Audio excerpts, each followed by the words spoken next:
대구 거주자임을 속이고 서울 백병원에 입원했다가 코로나19 확진 판정을 받은 70대 여성을 두고 논란이 뜨겁습니다. 코로나19 거짓말 처벌 법적 쟁점을 짚어봤습니다. 코로나19 확산의 기폭제가 됐던 신천지 교주 이만희 총회장에 대한 경찰 수사가 속도를 내고 있습니다. 경찰이 검찰에서 2번 반려된 세 번째 압수수색 영장을 신청할지 주목됩니다. 최윤희 전 합참의장에게 뇌물을 준 혐의로 재판에 넘겨졌지만 무죄를 확정받은 무기 로비스트 함태현 씨에게 법원이 형사보상을 결정했습니다. 참여연대가 자신들이 기업들을 압박해 기부금을 받아냈다는 내용을 보도한 유튜버에 대해 명예훼손에 따른 손해배상 소송을 냅니다. 3월 9일 법률방송 로투데이 시작하겠습니다. 첫 소식입니다. 대구가 본래 거주지임을 속이고 서울의 한 대학병원에 입원해 진료를 받던 70대 여성이 코로나19 확진 판정을 받아 병원이 발칵 뒤집혔고 이 여성의 거짓말을 두고 온 나라가 시끌시끌합니다. 이 여성을 법적으로 처벌할 수 있을까요? 오늘 검색어로 보는 법조뉴스는 서울 백병원 얘기해보겠습니다. 신세아 기자입니다.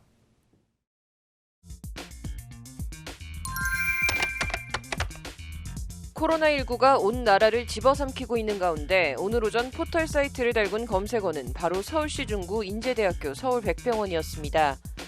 서울백병원에 입원 중이던 78살 여성 환자가 코로나19 확진 판정을 받아 외래와 응급실, 병동 일부를 폐쇄했는데 이 환자가 병원을 상대로 거짓말을 해서 이 사단이 났기 때문입니다.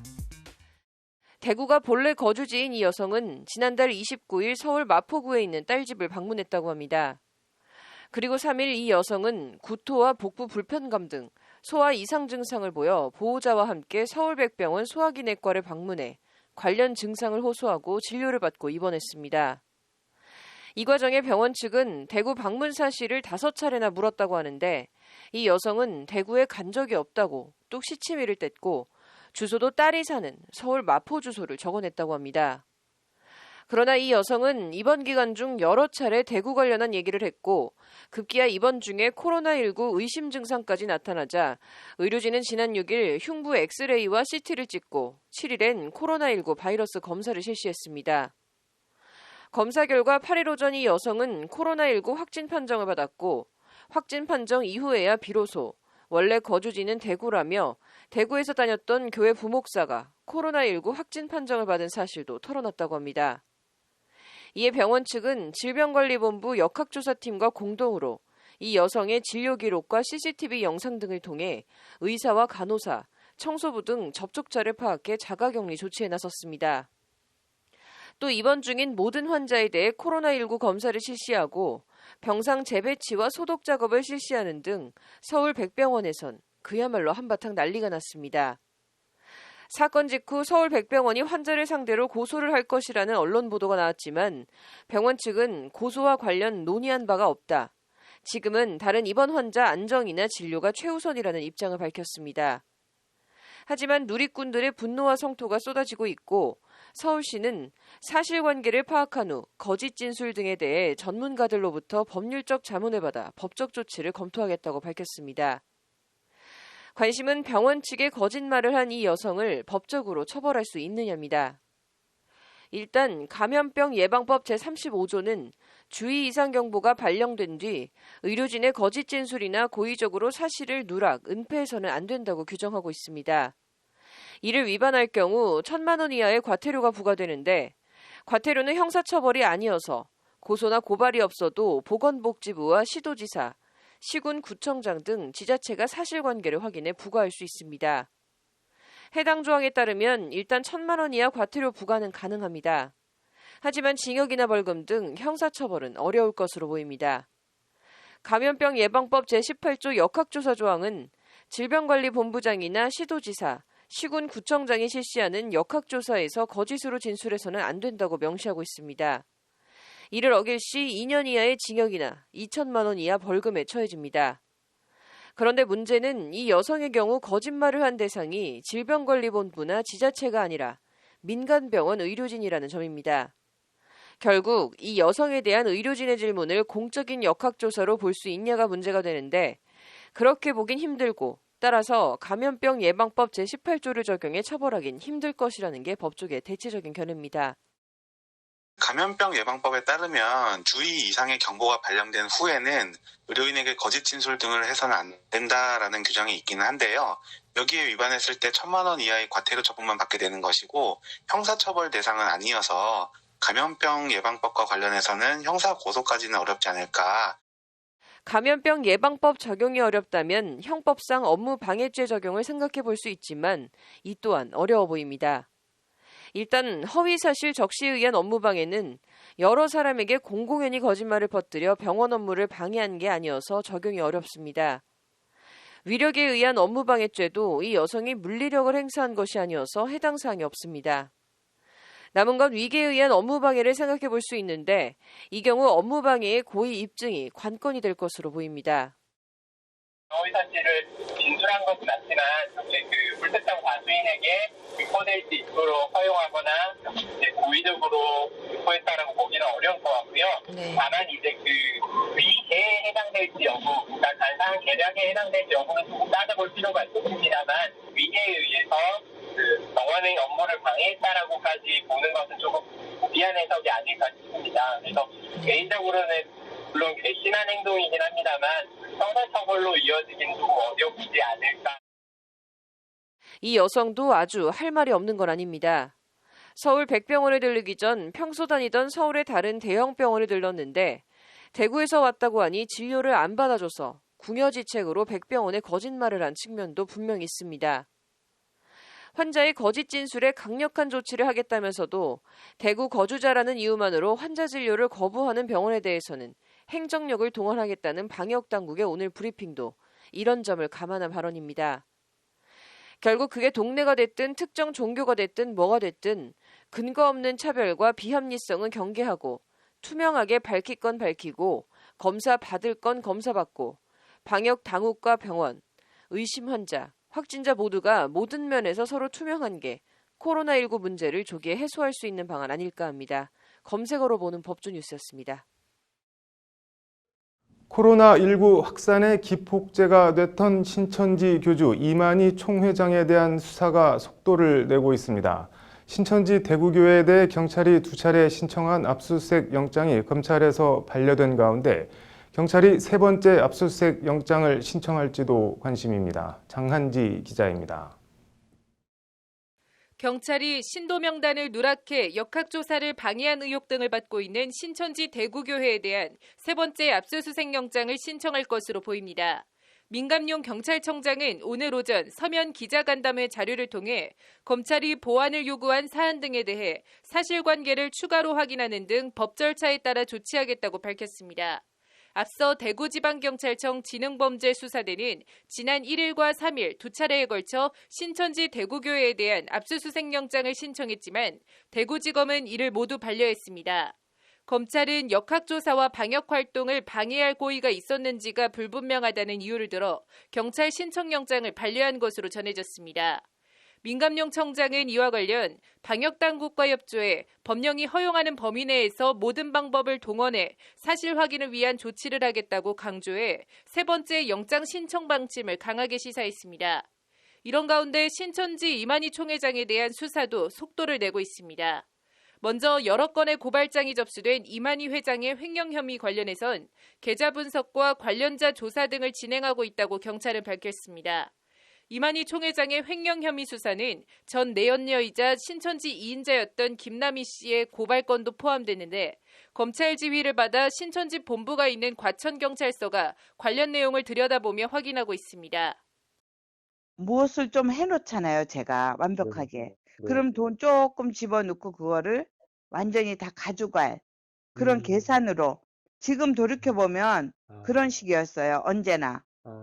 네, 언제나 제가 만약에 이제 이 고성도 100억이 들었다. 네. 그러면 한 10억 정도 주고 이거는 이제 우리 신천지 건 내 거다. 이렇게 와.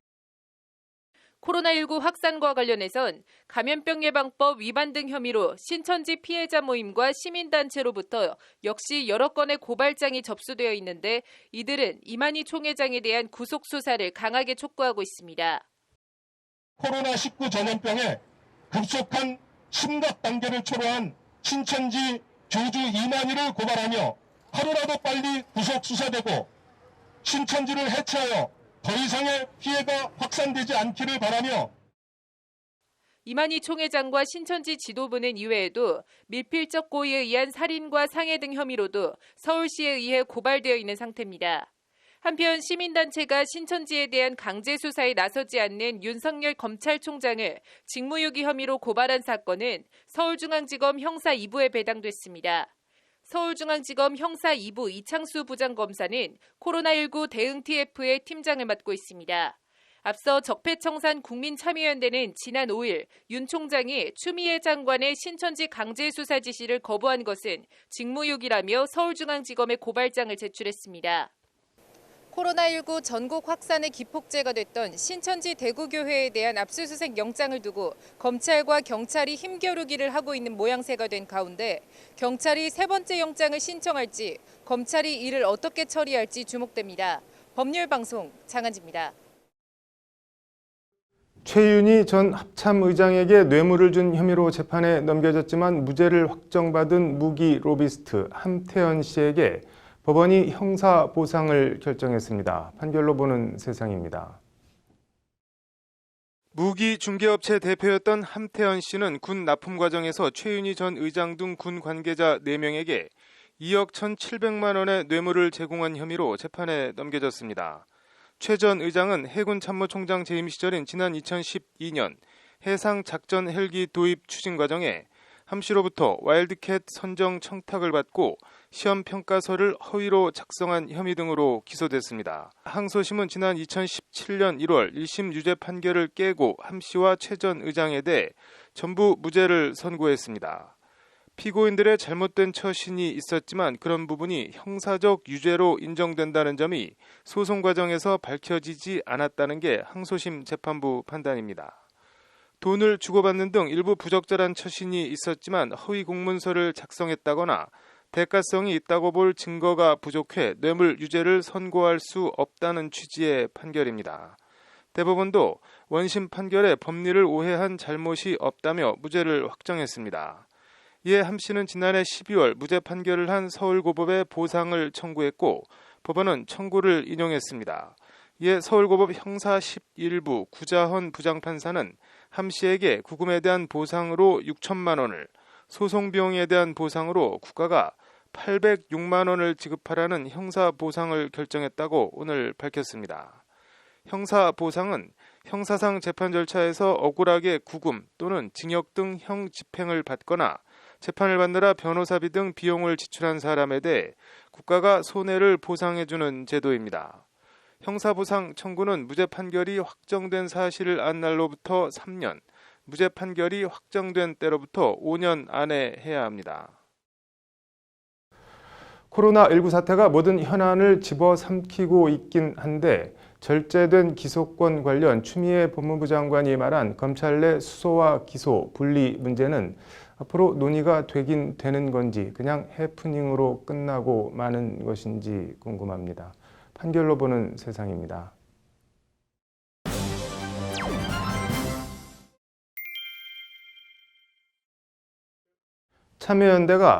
참여연대가 기업들을 압박해 아름다운 재단으로 하여금 기업들의 기부를 받게 했다는 내용을 방송한 유튜브 고성국 TV 진행자 고성국 씨와 출연자 지석규 한국디자인사이언스연구소 센터장을 상대로 정정보도 및 명예훼손 손해배상 소송을 낸다고 오늘 밝혔습니다.